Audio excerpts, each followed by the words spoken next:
नमस्ते। 3 अक्टूबर 2024 से लेकर 27 दिसंबर 2024 को यानी सूर्य ग्रहण के ठीक अगले दिन और नवरात्रि के पहले दिन पर शनि प्रवेश करेंगे राहु के नक्षत्र शतभिषा में। साथ ही शनि का केतु के साथ और सूर्य के साथ षडाष्टक योग बना हुआ है, जो कि बिल्कुल भी अच्छे संकेत नहीं देता है। शनि के राहु के नक्षत्र में प्रवेश करने से जिन घटनाओं का निर्माण होगा वो केवल एक छोटा सा हल्का सा ट्रेलर होगा, क्योंकि अगले साल 29 मार्च 2025 को शनि और राहु एक साथ आ जाएंगे, जब शनिदेव मीन राशि में प्रवेश करेंगे, जहां पर राहु मौजूद हैं। इस नक्षत्र प्रवेश के चलते पॉलिटिक्स के क्षेत्र में भूचाल आएगा। पॉलिटिशियंस को इस समय में बहुत ज्यादा संभल कर रहने की जरूरत होगी। उन पर घातक हमले हो सकते हैं, रेजिग्नेशन के लिए प्रोटेस्ट हो सकते हैं और साथ ही उनकी सेहत पर भी इसका बहुत ही ज्यादा नकारात्मक प्रभाव पड़ सकता है।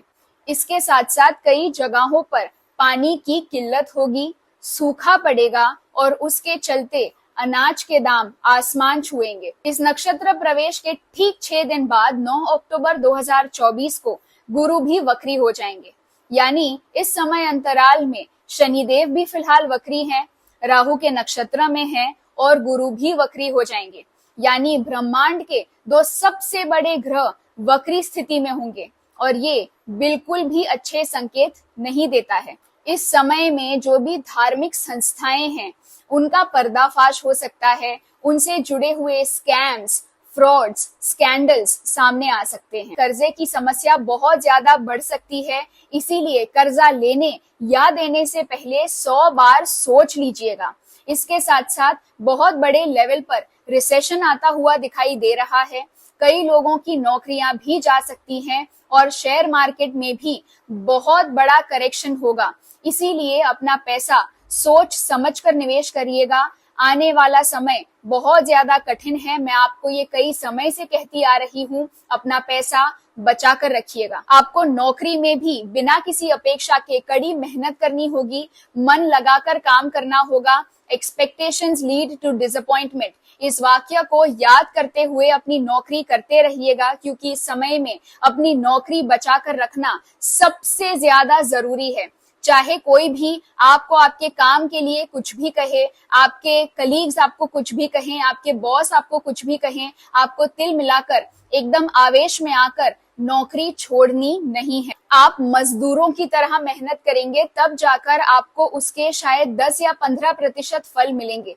तो ऐसे समय में आपको ना प्रमोशन की उम्मीद रखनी चाहिए, ना ही आपको आपकी सैलरी में बढ़ोतरी की उम्मीद रखनी चाहिए। आपके पास नौकरी है, बस इस बात का आभार मानते हुए आगे बढ़ते रहिएगा। इस समय में आपके शरीर में डिहाइड्रेशन के चलते कई सारी समस्याएं हो सकती हैं।